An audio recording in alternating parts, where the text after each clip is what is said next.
आज के इस वीडियो में हम लोग बात करेंगे गन्ने की फसल के अंदर फिटकरी के उपयोग के बारे में।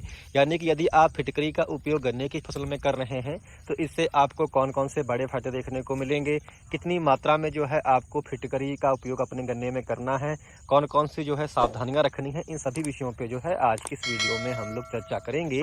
इससे पहले यदि आप चैनल पर नए हैं तो कृपया हमारे चैनल को आप लोग सब्सक्राइब करना जो है मत भूलिएगा। किसान भाइयों, फिटकरी जो है ये एक नेचुरल फंगीसाइड होता है जो कि किसान भाइयों हमारे गन्ने की फसल या फिर अन्य किसी भी फसल में यदि आप फिटकरी का उपयोग करते हैं तो इसके काफ़ी सारे जो हैं आपको बेनिफिट्स देखने को मिलेंगे। फिटकरी यानी कि एनम के बारे में हम लोग बात कर रहे हैं। इसका जो उपयोग जो है आप यदि गन्ने में करते हैं तो जैसे मैंने पहला फ़ायदा बताया कि एक तो ये नेचुरल फंगीसाइड का कार्य करता है। दूसरा, जो आपकी मिट्टी का किसान भाई पीएच मान होता है उसको एकदम से गिराता है, क्योंकि इसके अंदर एनम होता है जो कि फिटकरी के अंदर होता है एनम। और ये जो है आपकी मिट्टी का जो पीएच लेवल होता है, यानी कि मिट्टी का जो बुखार यानी कि मिट्टी का जो तापमान होता है उसको एकदम से कम कर देता है, जिससे आपकी ज़मीन में जो भी किसान भाइयों न्यूट्रिएंट पड़े होते हैं वो सभी जो है एक साथ एक्टिव हो जाते हैं। यानी कि हमारे मिट्टियों में किसान भाइयों बहुत सारे ऐसे तत्व पड़े रह जाते हैं जो कि अधिक पीएच मान होने के कारण जो है हमारे पौधा उसको ग्रहण नहीं कर पाता। यानी कि जो भी हम लोग के समय माइक्रो न्यूट्रिएंट जैसे कि आयरन है या फिर आपका कॉपर है या कोई भी ऐसा तत्व डाल रहे हैं, या फिर आपका जो कैल्शियम है, मैग्नीशियम है या सल्फर है, अधिक पीएच मान होने के कारण जो है ये किसान भाइयों मिट्टी में ऐसे ही फिक्स पड़े रहते हैं। वो पौधा उसको जो है पास में होने के बावजूद भी जो है अपने अंदर ग्रहण नहीं कर पाता। तो ऐसे में यदि आप फिटकरी का उपयोग अपने गन्ने में कर देंगे तो जितने भी आपके न्यूट्रिएंट होंगे एकदम, जब मिट्टी का जब पीएच मान एकदम से गिरेगा तो सभी एक्टिव हो जाएंगे और पौधा जो है उनको दोबारा से ग्रहण कर सकेगा। परंतु आपको इसमें ध्यान ये रखना है कि यदि आपकी मिट्टी का पीएच मान कम है तो ऐसी कंडीशन में जो है आपको फिटकरी का उपयोग नहीं करना है। इससे आपको जो है फ़ायदे की बजाय नुकसान भी जो है देखने को मिल सकते हैं। तो पहले आप अपनी मिट्टी का जो है पीएच मान जांच लें। ज़्यादातर मिट्टियों का पीएच मान इस समय बढ़ा हुआ, फिर भी जो है आप अपनी मिट्टी का पीएच मान एक बार चेक कर लें। बाज़ार में आपको जो है इस समय पीएच मीटर मिल जाएंगे। ऑनलाइन भी जो है आप पीएच मीटर मंगा सकते हैं, जैसे कि आप इस वीडियो में भी देख पा रहे होंगे। ऐसा पीएच मीटर आप मंगा सकते हैं और इसमें 2 छड़ी लगी होती हैं जिसको आप ज़मीन में अलग अलग हिस्सों पे 3-4 जगह लगा कर देख लें। यदि आपके यहाँ रीडिंग जो है पीएच मान की तकरीबन 6.5 या 7 के आसपास आ रही है तो जो है आप फिटकरी का उपयोग अपने गन्ने में कर सकते हैं। इससे आपको काफ़ी बेनिफिट देखने को मिलेंगे। अब इसके साथ साथ और क्या फ़ायदा मिलते हैं, एक तो किसान भाइयों आपके ये पीएच मान को कम करता है जो कि सबसे बड़ा इसका फ़ायदा है। एकदम से बहुत ही जल्दी जो है एकदम से मिट्टी के पीएच मान को ये गिरा देता है। दूसरा इसका फ़ायदा ये मिलता है, ये किसान भाई नेचुरल फंगीसाइड है, यानी कि जो है फंगस को मारने का भी कार्य आपकी फसल में ये करेगा।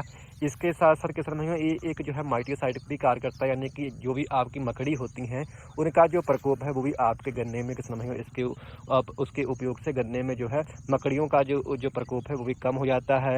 एफिड जैसे जो भी हमारी जो रस चूसने वाले कीड़े हैं उनका आक्रमण भी जो है किसान भाइयों फिटकरी के उपयोग के बाद में कम हो जाता है। साथ साथ जो दीमक है इसका भी जो किसान भाइयों आक्रमण है वो कम हो जाता है यदि आप फिटकरी का उपयोग अपनी फसल के अंदर कर देते हैं। अब बात करते हैं कि आपको फिटकरी का उपयोग कितनी मात्रा में करना है। यदि किसान भाइयों आपकी मिट्टी का पीएच मान जो है वो 6 के करीब है तो आप फिटकरी का उपयोग ना करें। यदि 6.5 या 7 तक है तो आप जो है आधा किलो से लेकर के 1 किलो फिटकरी डाल सकते हैं। और जैसे ही आपकी मिट्टी का पीएच मान किसान भाइयों 7.5 से ऊपर गया हुआ आपको दिखाई पड़ रहे तो आप जो है फिटकरी 1.5 किलो तक भी जो है एकड़ में डाल सकते हैं।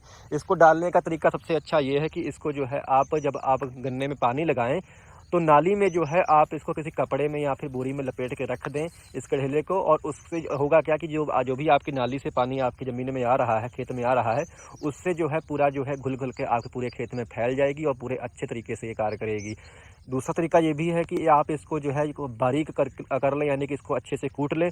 कूटने के बाद में जब आप अपने खेत में यूरिया डालें तो यूरिया में मिलाकर भी जो है आप अपने गन्ने में डाल सकते हैं। उसके बाद आप अपने खेत में पानी चला दें। तो ये तरीके हैं जिससे आप फिटकरी का उपयोग अपने गन्ने में कर सकते हैं। परंतु आपको सावधानी ये रखनी कि यदि मिट्टी का पीएच मान आपका कम है तो आप अपनी मिट्टी में फिटकरी का उपयोग ना करें, क्योंकि इसमें एनम होता है जो कि बहुत ही जल्दी जो है आपकी मिट्टी का पीएच मान को गिरा देता है, जिससे आपके जितने भी किसान ज़मीन में न्यूट्रिएंट पड़े होते हैं वो सभी एकदम से जो है एक्टिव हो जाते हैं। कई बार हमारे किसान भाई कहते हैं कि हम लोग अपने गन्ने में काफ़ी कुछ डाल के देख लिया, सभी खादें भी डाल ली, फिर भी जो है हमारे गन्ने में टिलरिंग नहीं हुई, हमारे गन्ने में जो है हरियाली नहीं आई, यानी कि जो भी हम लोग खाद डालते हैं उसका रिजल्ट नहीं आ पाता। तो ऐसे में उसमें यही होता है कि आपकी मिट्टी का पीएच मान या तो बढ़ा हुआ होता है काफ़ी या फिर कम होता है। तो इन दोनों ही स्थितियों में जो है आपकी मिट्टी में जो है जो भी आप खादें डालते हैं वो वैसे ही फिक्स पड़ी रहती हैं, वो पौधा उसको नहीं ले पाता। तो ऐसे में यदि आपकी मिट्टी का पीएच मान बढ़ा हुआ है तो आप अपनी मिट्टी में फिटकरी का उपयोग कर दें। इससे आपकी मिट्टी का जो पीएच मान होगा वो एनम होने के कारण एकदम से कम हो जाएगा और आपको काफ़ी अच्छे जो है उसके रिजल्ट देखने को मिलने लगेंगे। तो उम्मीद है कि जानकारी आपके काम आए, जानकारी आपको अच्छी लगी हो तो कृपया हमारे चैनल को आप लोग सब्सक्राइब करना मत भूलिएगा।